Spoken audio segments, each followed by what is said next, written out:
One might wonder if this is the right moment to have a conversation about the legacy of the British Empire.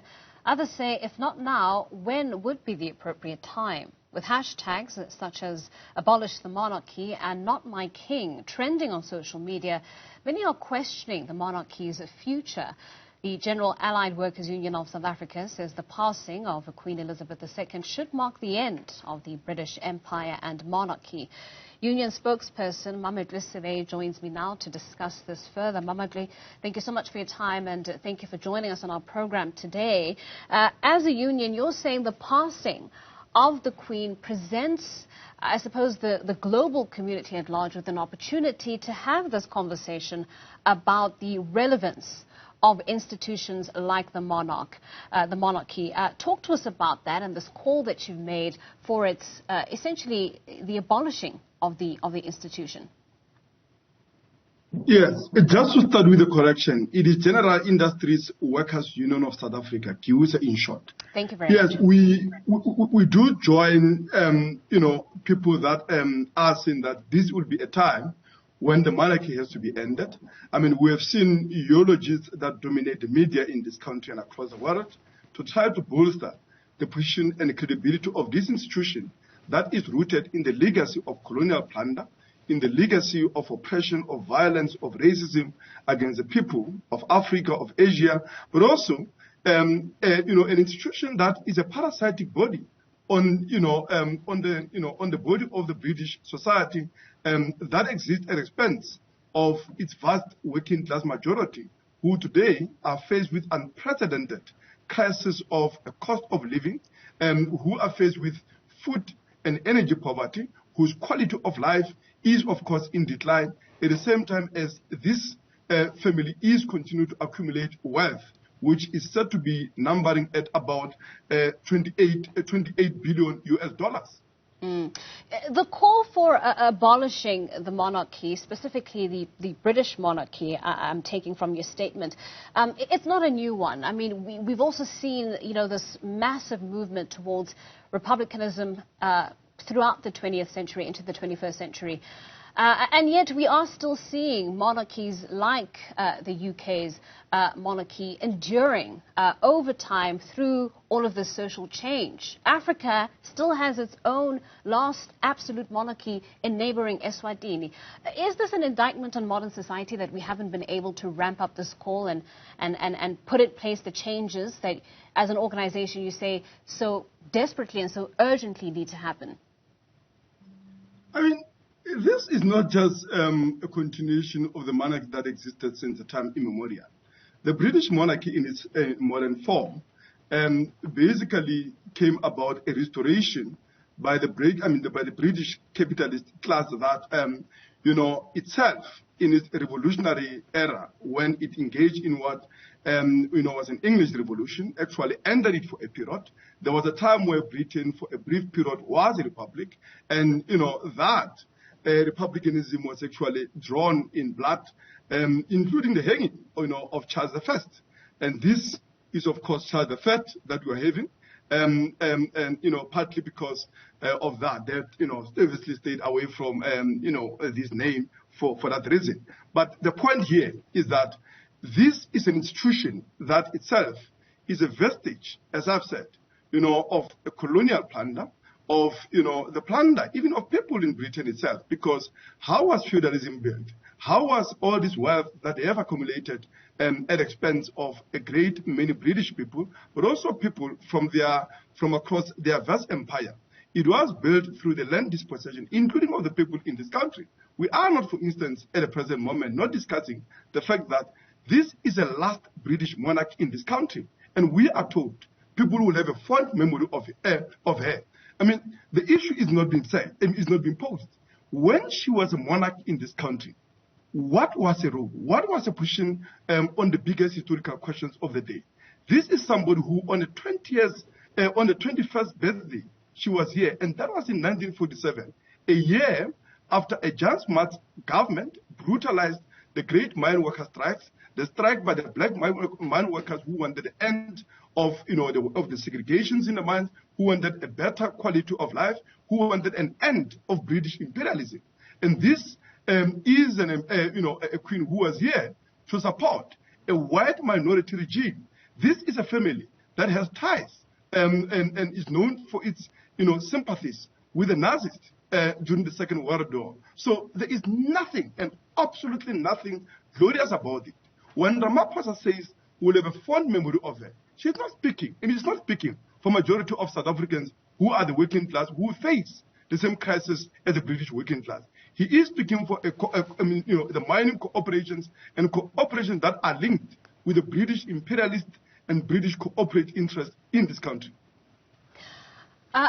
Noting the President's remarks there on the passing of the Queen, I mean, we know that other African leaders made similar statements. I mean, both the presidents of Ghana and Nigeria made similar statements, messages of support and messages of condolences to the British royal family. In fact, Nigerian President Muhammadu Buhari going as far as to say that the story of modern Nigeria would not be complete without a chapter on the Queen. What's your response to a notable African leader, a notable African politician making a remark like that, creating the assumption that, the Queen's contributions, or at least her legacy, form a major part of modern-day Nigeria as we see it today?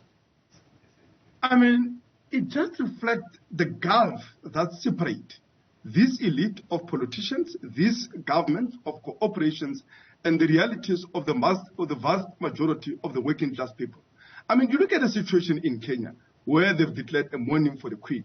I mean, this is a country where during the reign of this very Queen, 1 million people were placed in concentration camps, subjected to humiliations, all sorts of brutal abuses, assault and shootings and killings.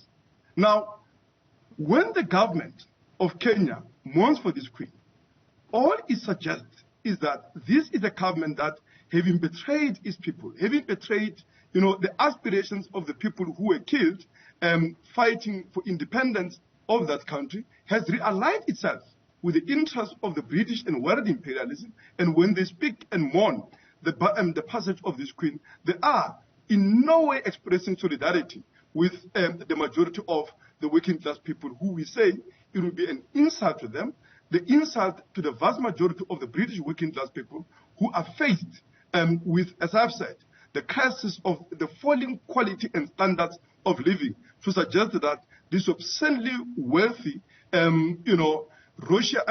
aristocratic caste that is a relic from the colonial and the feudal past represent them and their interests and aspirations as people. And we are saying that this, of course, says that these governments, but also the governments in Britain, need to be brought to an end.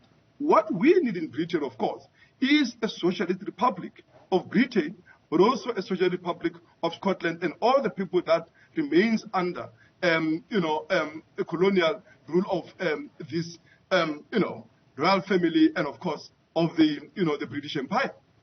I mean, Mametlwe, I hear what you're saying, and the thing is, we also need to retain the perspective that the United Kingdom is a sovereign state. And when we look at the constitutional monarchy and how it's actually been created and how it exists, the monarchy really stands outside of executive authority and the true governance of the United Kingdom. So when you make representations on behalf of the British working class, who have democratic rights, electoral processes to elect prime ministers who are charged with running that country, one can say that that's not necessarily a fair argument to make or a fair assessment to make of the British monarchy, which essentially stands above and outside of political machinations in that country. So how do you respond to that? Can all the blame truly be laid at the feet of the monarchy as it stands today in modern society? Firstly, it means you've not been following what is happening in Britain, where what remains, the pitiful remains of this once, a powerful empire. Most of it actually is in revolt and seek independence. The people of Wales, the people of Scotland, and of course, even people in northern parts of England itself, and never mind the situation in Northern Ireland. So this is a sentiment that is growing, And we are saying that we are in solidarity with it because we say this monarchy cannot represent the interests of the working class people, the same as their parasitic counterparts in this country in no way represent the interest of the black working class and the working class in Africa. Now, we are saying that, of course, it's a sovereign country, but we are standing in solidarity with that class. That class that is facing, the worst crisis, and is expressing that, of course, in the industrial or historical wave of industrial protests that are now taking place amongst, the rail, the postal service workers, among the call centers, and that is because they are facing with a 40-year high, inflation rate of 10%, and this monarchy, which just by the death of the Queen Elizabeth, would result in an inheritance of about 15.6 billion rand that, to New King Charles, which has been accumulated through the plunder of the British people, but also through the historical plunder of the colonial people.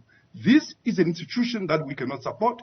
This is an institution that we oppose first and foremost in solidarity with the British working class, but also and of course as a protest for the legacy of colonialism, racism, and everything that is wrong that they've spread across the world and they continue to signify and symbolize.